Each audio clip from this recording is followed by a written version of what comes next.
새벽 예배 오신 의왕우리교회 성도님들을 주님의 이름으로 환영하고 축복합니다. 2021년 9월 2일 갈라디아서 1장 11절에서 24절의 말씀을 가지고 변화된 사람 바울이라는 제목으로 하나님 말씀을 나누겠습니다. 제가 성경 봉독해 드리겠습니다. 형제들아, 내가 너희에게 알게 하노니 내가 전한 복음이 사람의 뜻을 따라 된 것이 아니라 이는 내가 사람에게서 받은 것도 아니요 배운 것도 아니요 오직 예수 그리스도의 계시로 말미암은 것이라.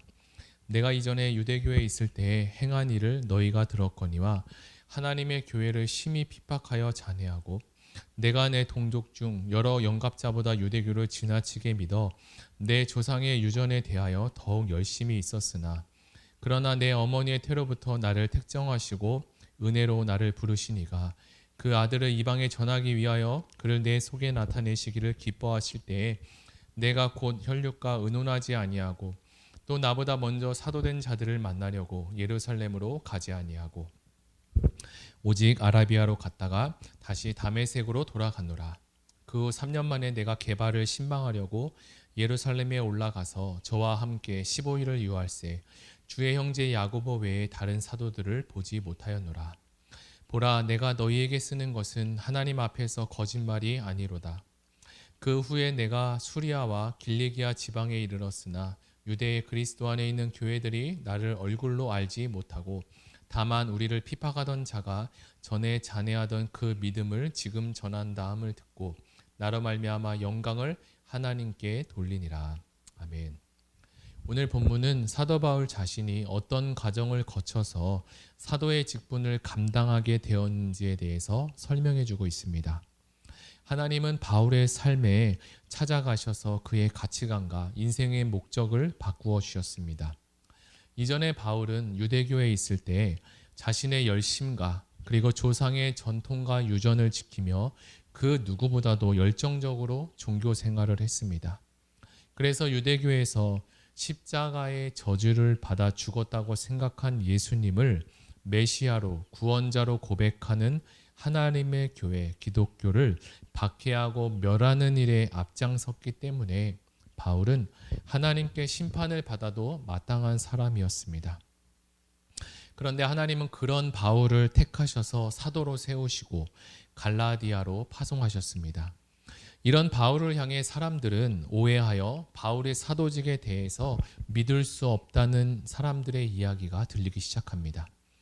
사실 유대교에 의하면 아브라함의 자손이 되어 하나님의 언약 백성이 된다는 것은 혈통적인 유대인들이나 유대교로 개종한 이방인들에게 주어지는 축복이고 이 축복에 동참하기 위해서는 할례를 무조건 받아야 하는 것이 필수 조건이었습니다.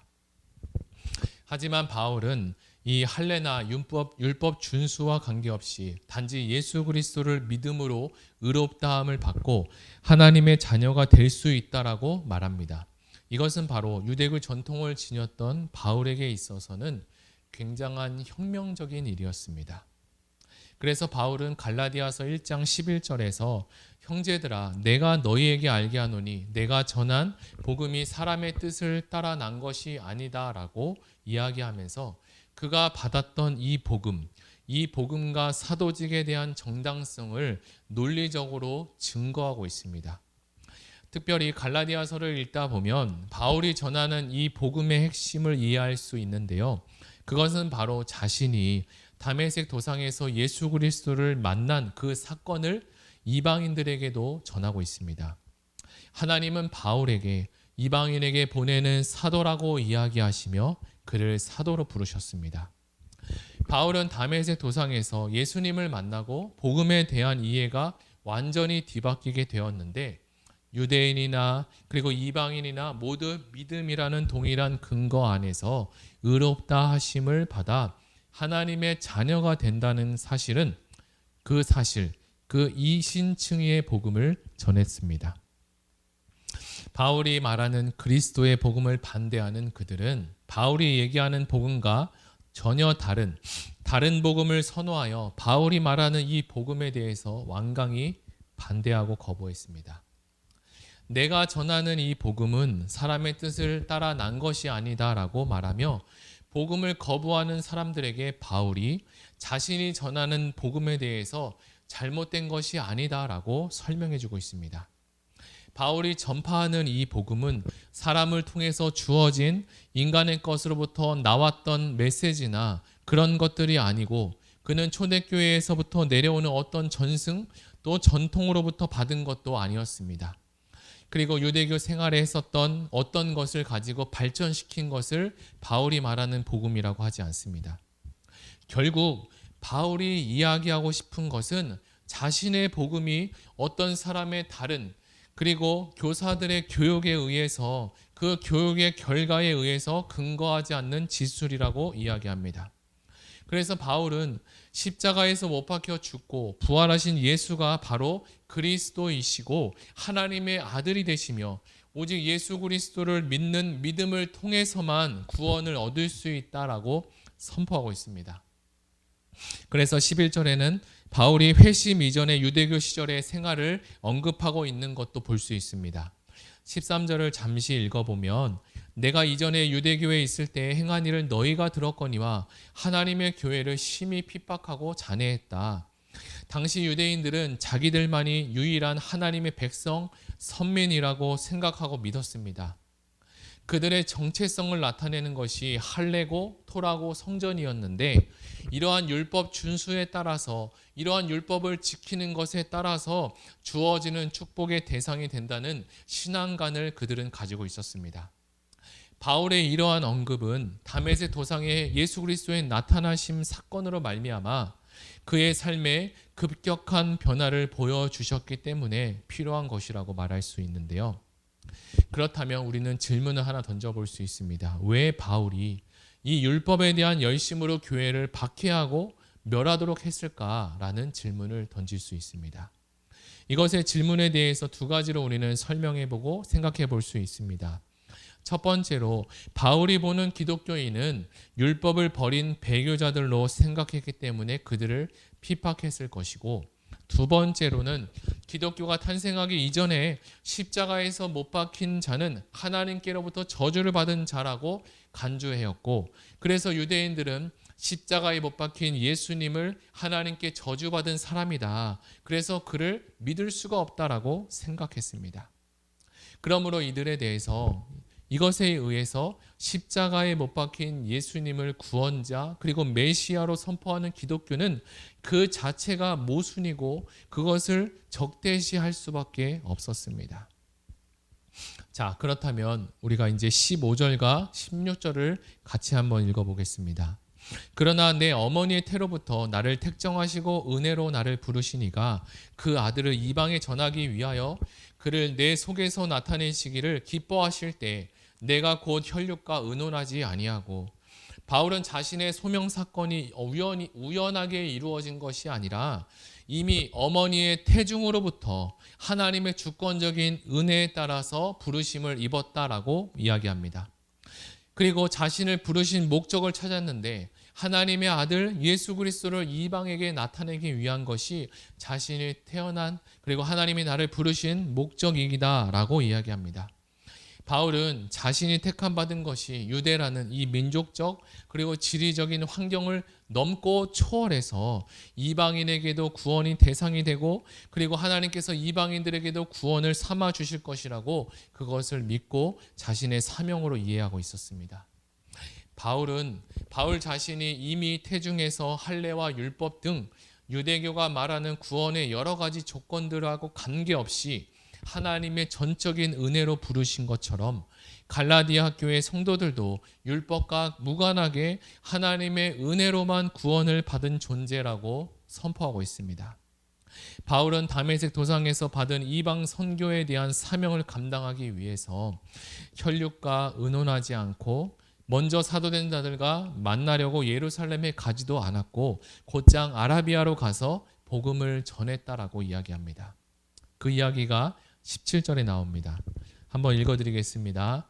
또 나보다 먼저 사도된 자들을 만나려고 예루살렘으로 가지 아니하고 오직 아라비아로 갔다가 다시 다메섹으로 돌아갔노라.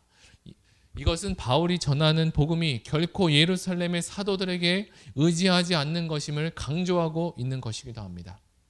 예루살렘의 사도들과 의논하지 않고 그들과의 접촉을 최소화한 바울은 아라비아에 머무는 동안 자신이 해야 될 일, 그리고 선교에 대한 계획들에 대한 실행, 그리스도와의 인격적인 만남을 가짐으로 자신의 삶과 그리고 사역을 생각하는 깊은 시간을 가졌을 것이라고 생각합니다. 이어서 18절에서 20절도 보겠습니다. 그 후에 3년 만에 내가 게바를 신방하려고 예루살렘에 올라가서 저와 함께 15일을 유할세 주의 형제 야고보 외에 다른 사도들을 보지 못하였노라. 보라, 내가 너희에게 쓰는 것은 하나님 앞에서 거짓말이 아니다. 물론 바울의 다메섹 사건과 예루살렘 방문 사이 3년에 대해서도 이야기합니다. 아마도 바울은 베드로를 만나기 이전 3년 동안 나름대로 복음에 대한 성숙한 고민 그리고 이해의 과정을 거쳤을 것이라고 생각합니다. 그리고 베드로를 만났던 이 15일간의 예루살렘의 체류 기간 동안 이 바울은 예루살렘 예수님의 사역에 대해 베드로부터 적지 않은 가르침도 받았을 것입니다. 바울이 사도와 예루살렘의 지도자로부터 기독교를 전수받아야 될 절박함이 있었다면 3년이란 오랜 시간 동안 기다리지 않았을 거죠. 물론 바울도 초대교회의 전승에 대해서 의존하고 있다는 것을 그의 바울 서신들을 통해서도 물론 이야기하고 있지만 바울은 18절에서 말한 것과 같이 예루살렘의 방문을 베드로에 대한 개인적인 방문으로 작게 생각하고 있습니다. 더욱이 바울이 그 체류 기간 동안 주의 형제 야고보 외에 다른 사도도 만나지 않았다라고 합니다. 이제 바울은 수리아, 길리기아 지방으로 가서 사역을 시작했는데 그 지역은 안디옥과 그리고 바울의 예전 고향인 다소 근처로 그곳 유대인 교회들은 바울을 개인적으로 알지 못했습니다. 유대교는 바울의 이러한 소식을 접하고는 전에 교회를 핍박하던 박해하던 자가 회심하고 이제 복음을 전파한다고 하면서 하나님께 영광을 돌리고 마무리하게 됩니다. 오늘 우리는 갈라디아서 1장의 말씀을 묵상하고 나눠보았는데요. 이제 이 1장의 말씀을 정리해 보겠습니다. 우리의 삶은 예수님을 만나기 이전과 그리고 이후의 삶으로 분명하게 나누어지게 되는 것을 볼 수 있습니다. 바울이 예수 그리스도를 만나고 사울에서 바울로 된 것처럼 우리도 삶의 결과로 하나님을 드러낼 때 우리를 택하시고 우리를 부르신 하나님의 뜻을 이루어 갈 수 있다는 것을 알게 됩니다. 우리 이 시간에 한번 들은 말씀을 생각하며 같이 기도하기를 원하는데요. 함께 기도할 것은 들은 말씀을 생각하며 기도하시고 그리고 의왕우리교회 6대 비전 가운데 온전한 연합을 이루는 공동체가 되게 해달라고 이 학기 다락방의 진실한 관계 공동체가 되게 하시고 다락방 안에서 아름다운 교제와 섬김이 일어나게 하시고 코로나 상황이지만 다락방 교제가 온라인과 오프라인으로 적절하게 병행이 되어서 진행될 수 있도록 하나님 도와달라고 우리 이 시간에 다 같이 기도하며 나아가겠습니다. 다 같이 기도하겠습니다. 하나님 아버지 감사합니다.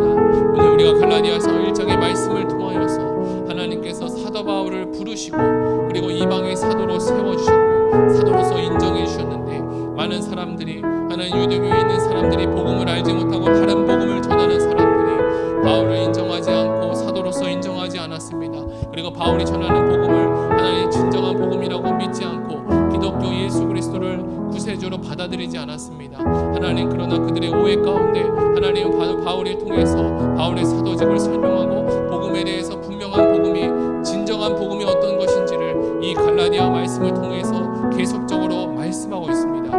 하나님 우리에게 복음을 주신 그 은혜에 감사할 수 있도록 도와주시고 하나님 우리도 바울과 같이 예수 그리스도를 만나기 이전과 예수 그리스도를 만난 이후의 삶이 급격하게 달라지고 온전한 변화가 일어날 수 있도록 도와주시고 사도 바울이 다른 복음을 전한 것이 아니라 하나님이 부여하신 진정한 복음을 전했던 것처럼 우리에게도 하나님 복음의 입술을 열어서 하나님의 복음을 전할 수 있는 주님의 은혜와 능력을 더하여 주시옵소서. 감사드리며 예수님의 이름으로 기도드립니다. 아멘. 이어서 기도할 것은 가지고 오신 개인 기도 제목과 나라와 민족을 위해서 다 같이 기도하시겠습니다.